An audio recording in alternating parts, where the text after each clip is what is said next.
Hello नमस्कार दोस्तों, प्यारे स्टूडेंट्स सबको नमस्कार। और हम आज पढ़ेंगे रीजनिंग का सवाल पढ़ेंगे। क्या पढ़ेंगे हम?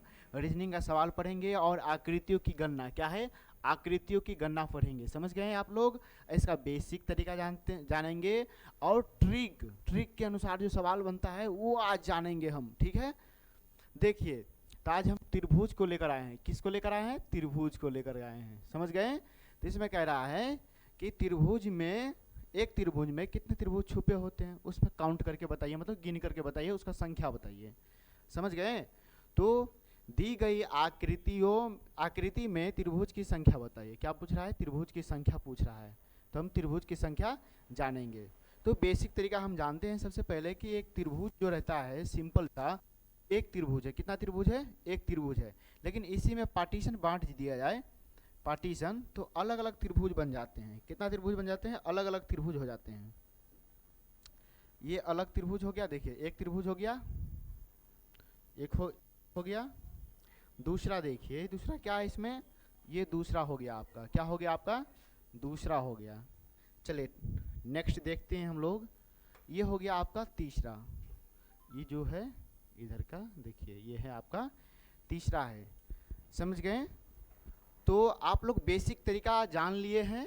आप समझेंगे हम ट्रिक के अनुसार हम एग्जाम में जो बैठेंगे तो कैसे बनाएंगे इस सवाल को। समझ गए?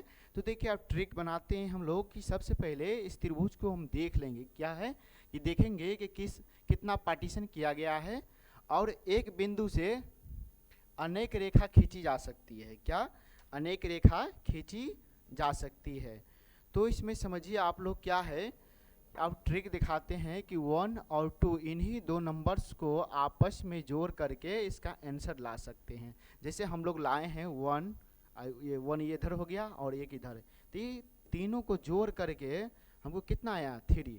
लेकिन हम उतना बनाने जाएंगे तो हमारा जो समय है ना वो काफ़ी ख़राब हो सकता है। समझ गए?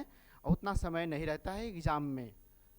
तो चलिए एक ट्रिक के अनुसार हम बनाएंगे। समझ गए ना? तो इसका आंसर क्या हो जाएगा? 3 हो जाएगा। तो चलिए नेक्स्ट क्वेश्चन आप लोग बनाकर दिखाइए। इसका जवाब फटाफट बनाइए। चलिए जल्दी से बनाइए और कमेंट कीजिए कि सवाल का जवाब क्या होगा। फटाफट कमेंट कीजिए। हो गया? बना लिए?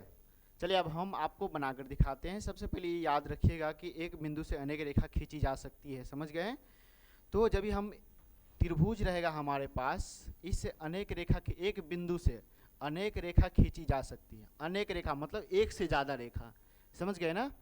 एक से ज़्यादा रेखा खींची जा सकती है। और देखेंगे हम क्या कि दूसरे बिंदु से भी अनेक रेखा खींची जा सकती है, मतलब एक से ज़्यादा रेखा खींची जा सकती है। समझ गए?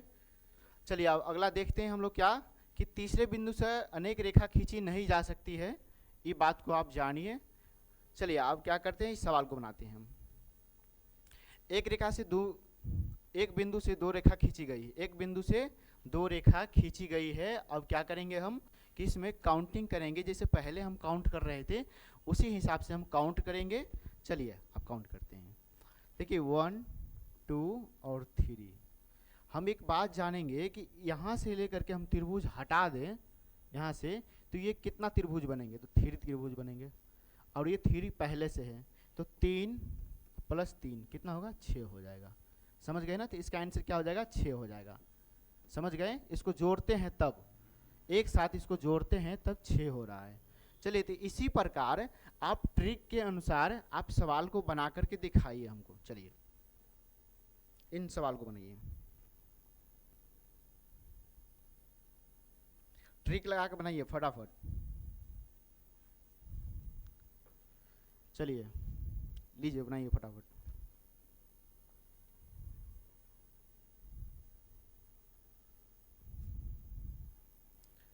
हो गया? बना लिए? कमेंट कीजिए, कमेंट कीजिए फटाफट। आपका कमेंट शो नहीं हो रहा है। चलिए अब क्या करते हैं, हम ये सवाल को बता देते हैं। आप लोग इस सवाल को देखिए। चलिए रेडे रहने देते हैं। देखिए इसमें एक बिंदु से अनेक रेखा खींची गई है, जो हम अभी बोले थे कुछ देर पहले। तो देखिए इसमें हम ट्रिक के अनुसार काउंट करेंगे 1 2 3 4 5 6, ठीक है। तो इसमें हम गिनेंगे 3 3 6 6 4 10 10 5 15 15 6 21, कितना हो गया 21। तो ये 21 कहाँ पे खोजिए, इसमें 21 कहाँ है, तो ऑप्शन नंबर बी 21 है इसका आंसर, समझ गए। तो इसी प्रकार आप लोग इसका जवाब दीजिए, घर से बनाकर लाइएगा। ये नेक्स्ट टॉपिक है जो आप पहले से कोशिश करिएगा और कल खुमा हम इस सवाल को बताएंगे, ठीक है। धन्यवाद।